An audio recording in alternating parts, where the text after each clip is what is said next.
anh em Sài Gòn à. Gần gũi với nhau à. Đang gần gũi nè. Tôi có căng đâu. Anh em Sài Gòn. Hát hả? Ôi, hát chán lắm. Hát nó bị tuột queo. Cảm ơn Long Quỳnh. Em sinh năm 98.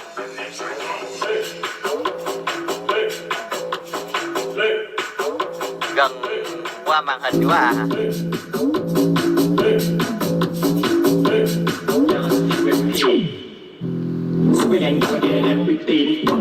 Nhạc về thì anh em cứ vào nghe nhạc khuya đi. Cảm ơn anh em nào có bông lên bông cho em đi mọi người.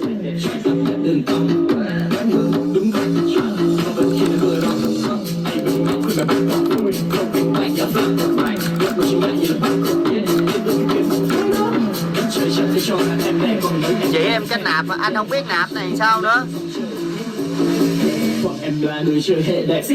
Anh em hết bông rồi hả? Anh em hết bông thì anh em ngồi coi đi. Anh em cầm anh đi em trả lời cho.